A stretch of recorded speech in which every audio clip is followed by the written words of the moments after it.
Carving candles is an old German craft, still practiced by artisans. It involves layering different colored wax, then carving designs to expose those luminous colors. It's hard to beat the radiant beauty of a carved candle.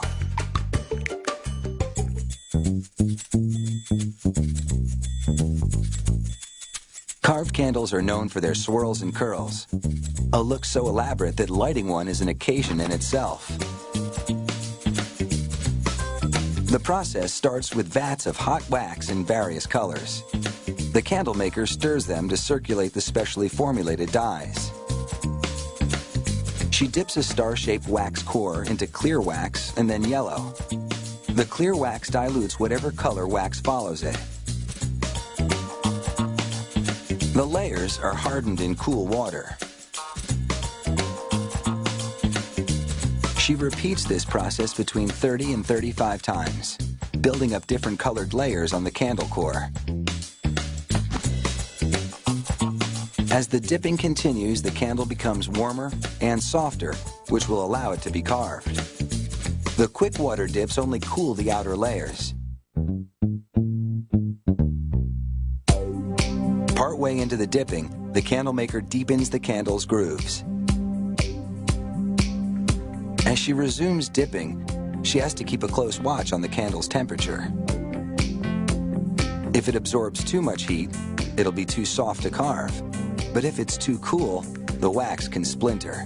Achieving the right consistency is crucial. It's almost time to get carving. But first, the candle maker squeezes the drippings together and slices them off.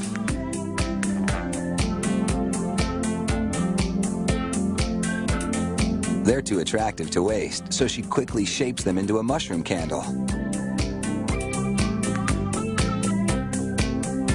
She pokes a hole in the center for the wick, and within moments, the candle is complete.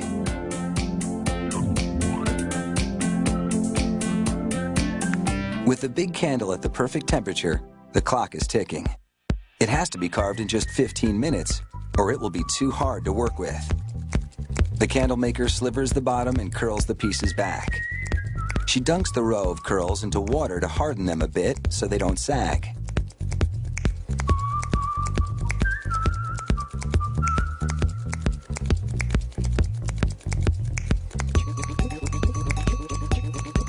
On the second row, she curls each row in the opposite direction to the one before.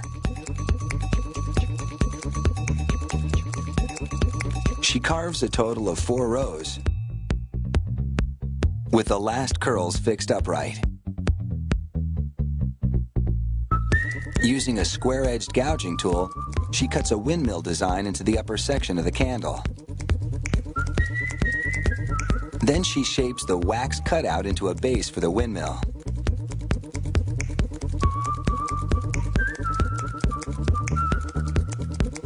Tulips and other designs decorate the top of the candle.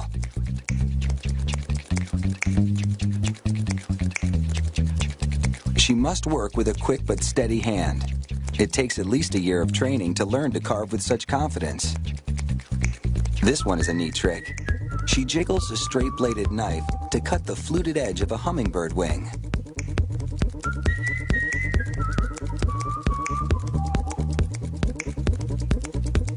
One last character, and this carving job is complete.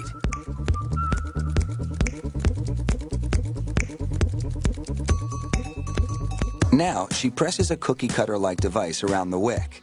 This forms a well that will allow the wax to burn down the center instead of dripping down the sides, which would ruin the carving.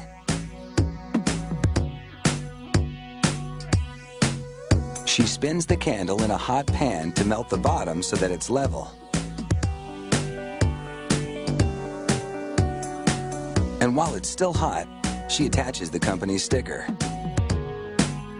Finally, an acrylic glaze seals the candle's decorations and protects the finish. Once lit, the light from the clear core shines through the designs for a real glowing beauty.